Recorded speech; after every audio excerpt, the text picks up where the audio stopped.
کچھ جادوگر ایسے ہیں جو ہمیشہ جنبی حالت میں رہتے ہیں، ناپاک رہتے ہیں۔ انسان جتنا ناپاک رہے گا شیطان کا غلبہ اتنا زیادہ اس پہ رہے گا۔ انسان جتنا پاک رہے گا، باوضو رہے گا، طہارت کی حالت میں رہے گا، شیطان اتنا اس سے دور بھاگے گا۔ یہ شیطان ہی کا حملہ ہے۔ آپ نے اکثر دیکھا ہوگا کسی کو نماز کی دعوت دے، ارے بھائی آئیے نماز پڑھ لیجئے، اجی ہمارے کپڑے گندے ہیں آپ پڑھ لیں۔ وہ شیطانی دھوکہ ہے۔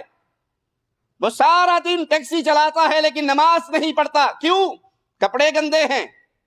اگر آپ کو کپڑے پہ کہیں قطرے لگ گئے تو اسی وقت اس کو پاک کر لیجئے، دھو لیجئے۔ شیطان کے چکر میں آ کے نمازوں سے دور نہ رہیے۔ اور جو ناپاک رہتا ہے، طہارت نہیں کرتا، جنبی حالت میں رہتا ہے، آپ نے یہ پیروں فقیروں ملنگوں کو نہیں دیکھا؟ سال ہا سال گزر جاتے ہیں، ان کو نہانا نصیب، بلکہ وہ خود ایک ملنگ خود کہتا ہے کہ اگر ہم نہا لیں گے تو درویشی کی جتنی خاک ہمارے اوپر پڑی ہے، یہ گدڑی ہماری ساری کی ساری برباد ہو جائے گی۔ تو انہیں شیطان منع کرتا ہے، نہانا نہیں ہے، طہارت حاصل نہیں کرنی۔ اور اگر کوئی باوضو ہو کے اپنے بستر پہ لیٹتا ہے، پاکیزہ حالت کے اندر رات سوتا ہے، اللہ مالک اس کے پہرے کے لیے آسمان سے ایک فرشتہ بھیج دیتا ہے۔